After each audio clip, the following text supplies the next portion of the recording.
लिया अनुभव ने को दार्शनिक जीवन कहानी का न अब तक हो सका है जहां में बुद्धशाली का न अब तक हो सका है जहां में बुद्धशाली का। लगी जो हो दुनिया में विध्वंसक शस्त्र का असर की, शरण लेनी ही पड़ती है अंत में बुद्ध शासन की। घृणा यदि युद्ध से है तो लगाओ बुद्ध का नारा, घृणा यदि युद्ध से है तो लगाओ बुद्ध का नारा।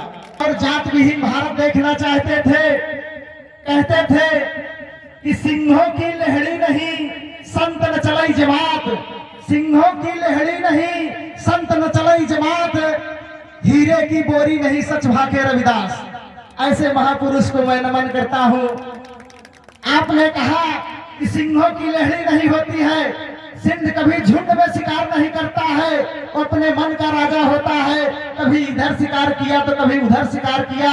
सिंहों की लहड़ी नहीं संत न चलाई जमात। जो महापुरुष चलते हैं वो अकेले ही रास्ता बनाते हैं, पब्लिक उसके पीछे होती है। और हीरा कभी बोरी में नहीं बिकता है, कण में बिकता है, नग में बिकता है, ग्राम में बिकता है। ऐसे महापुरुष को मैं नमन करता हूँ। ये जो है सावित्री बाई फूले, आपने 1848 में महाराष्ट्र के पुणे में, महाराष्ट्र राज्य है और पुणे जिला है, भीड़ेवाड़ा एक शहर है जिसमें प्रथम शिक्षिका स्कूल खोलने का, बालिका स्कूल खोलने का गौरव प्राप्त हुआ है। आपके चरणों में श्रद्धा का सुमन अर्पित करता हूँ। ये महान पुरुष बाबा भीमराव अंबेडकर की प्रतिमा है। सम्मानित साथियों, बदलती न हालत कभी देश की, ये प्रगट भारत में भीम प्यारा ना होता, अरे होती मुक्ति गुलामी से हरगिज नहीं, भीमा बाई के आंखों का तारा ना होता। ये सूत रहते पड़े नर्क में ही सदा, लाडला राम जी का दुलारा ना होता, अरे खुल न सकती जुबा इस दलित वर्ग की, भीम संविधान का ये सहारा ना होता, भीम संविधान का ये सहारा ना होता। सम्मानित साथियों, बाबा साहब कि अगर संविधान का सहारा ना होता तो 70 साल पहले जहां हम थे आज भी नहीं होते। सम्मानित साथियों, तो आप जो है बाबा साहब को बहुत बहुत साधुवाद करिए। सम्मानित साथियों, इनके चरणों में श्रद्धा का सुमन मैं अर्पित कर रहा हूं। धन्य हो बाबा साहब, आपके चरणों में श्रद्धा का सुमन अर्पित करता हूं। सम्मानित साथियों, ये भगत सिंह की फोटो है। अभी इन्होंने बताया कि इनकी फांसी जो है 24 मार्च को होने वाली थी, लेकिन 23 मार्च को हो गई। सम्मानित साथियों, मैं इनको पुष्प अर्पित करता हूं, मैं इनको पुष्प अर्पित करता हूं।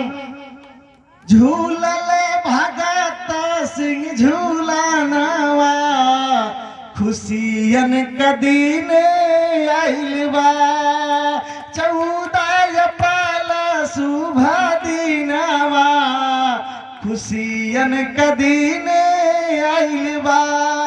सम्मानित साथियों, ये हिटलर और राजेश मिलकर के 50-50 रुपए का धर्मदान दिए हैं। मैं आपको बहुत बहुत साधुवाद करता हूँ। सम्मानित साथियों, मेरे जुबान में जो इतनी तलखियां होंगी, मेरे जुबान में जो इतनी तलखियां होंगी, ये आज नहीं सदियों की गलतियां होंगी। अगर ये मुल्क फिर से टूटकर बिखरा तो जिम्मेदार यहाँ की जातियां होगी, जिम्मेदार यहाँ की जातियां होगी। सम्मानित साथियों, जो ये राष्ट्र की बात लिखी गई है, इसमें हम राष्ट्र को एक शक्तिशाली राष्ट्र के रूप में बनाना चाहते हैं। सम्मानित साथियों, बाबा साहब ने कहा था, बाबा साहब का इशारा देख रहे हैं, एक अंगुली उठा करके इशारा किए हैं, इसलिए इशारा किए हैं, एक हाथ में भारतीय संविधान को लिए हैं और दूसरे ये मायावती बहन की तरफ साधुवाद।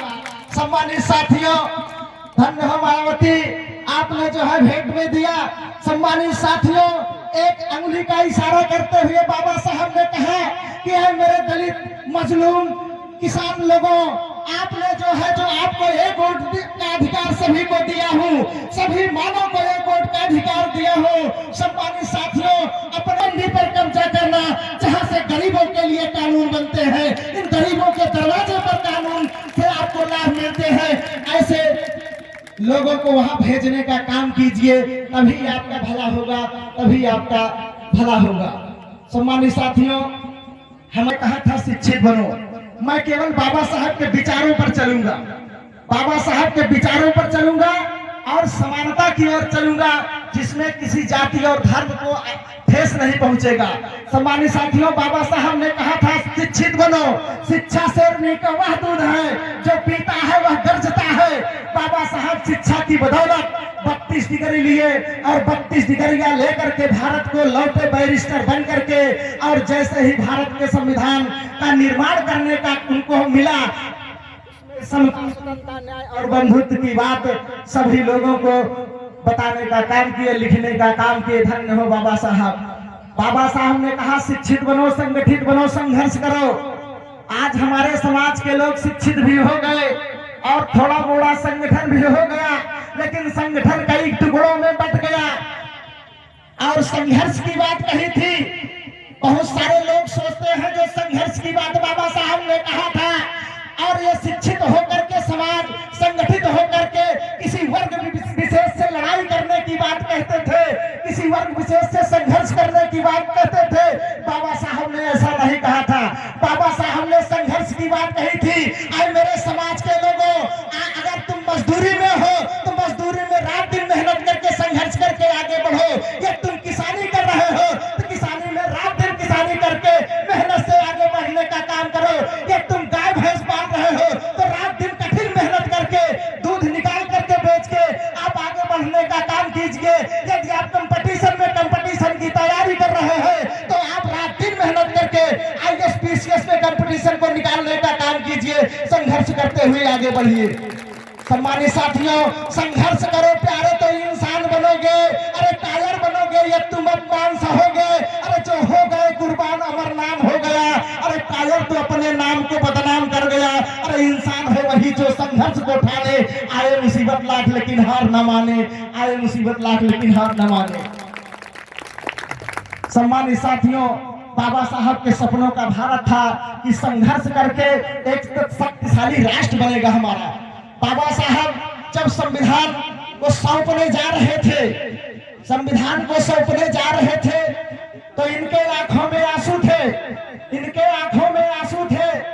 लोगों ने पूछा बाबा साहब आपके आंखों में आंसू है? बाबा साहब ने कहा भारत जैसा संविधान किसी देश में नहीं है, लेकिन जब चलाने वाला अच्छा होगा तब ये जो है कानून अच्छा चलेगा। सम्मानित साथियों, चलाने वाला बढ़िया चाहिए, इसलिए मुझे गम है कि चलाने वाला कैसा होगा उसके ऊपर डिपेंड है। लेकिन बाबा साहब जब लौट रहे थे, सम्मानित साथियों, हंस रहे थे। लोगों ने पूछा आप क्यों हंस रहे हैं? बाबा साहब ने कहा मैं इसलिए मुस्कुरा रहा हूँ कि आज की जो यहाँ की व्यवस्था थी अब राजा रानी के पेट से नहीं पैदा होगा, से पैदा होगा, ईवीएम मशीन से पैदा होगा। अगर आप लोग चाहेंगे, ये जनता चाहेगी जिसको वो राजा बनाएगी। जनता का शासन प्रशासन तो सब जनता के हाथे में, जनता पहनाए मुकुट जब चाहा के खड़े माथे में। सम्मानित साथियों, ये बाबा साहब के संदेश थे। लेकिन आज हमारा समाज जो है दारू और मुर्गे पर बिक रहा है। बाबा साहब के सपनों को भूल गया। बाबा साहब के 4-4 बच्चों की जान चली गई, 4-4 बच्चों की कुर्बानी दे दिए, कफन तक के पैसे नहीं थे। धन्य हो रमाबाई, आपको मैं करोड़ों करोड़ों बार नमन करता हूँ कि आपने जो है ऊपली पाथ के अपना जीवन बिताया। बच्चे आपकी गोद में मर जाते हैं, कफन के पैसे नहीं थे, लेकिन बाबा साहब का कभी कॉलर नहीं पकड़ा, बाबा साहब का कभी हाथ नहीं थामा। आज की औरतें अपने पति को घर से बाहर निकलते ही मोबाइल पर 20 बात सुनाती हैं कहां जा रहे हो। लेकिन धन्य हो बाबा साहब, आपने पूरा जीवन समर्पण कर दिया समाज के लिए। सम्मानित साथियों, कोलंबिया विश्वविद्यालय के 300 वर्ष पूरे हो रहे थे। विनोद कुमार कमेटी के अध्यक्ष और विनय कुमार उपाध्यक्ष, आप धर्म बंधुओं को बहुत बहुत साधुवाद देना चाहता हूं। आप दोनों की तरफ से 100-100 रुपए का धर्मदान आया है इस प्रचारक के लिए। सम्मानित साथियों, बाबा साहब कोलंबिया विश्वविद्यालय में पढ़े थे। कोलंबिया विश्वविद्यालय के 300 वर्ष पूरे हो रहे थे। वहां का वार्षिक उत्सव था। उस समय जो है बराक ओबामा राष्ट्रपति थे। शक्तिशाली देश का शक्तिशाली जो है राष्ट्रपति उस समय अमेरिका में था। और कुलपति को बोलते हैं, बराक ओबामा बोलते हैं कि कोलंबिया विश्वविद्यालय के 300 वर्ष पूरे होने वाले हैं, आप खोज कीजिए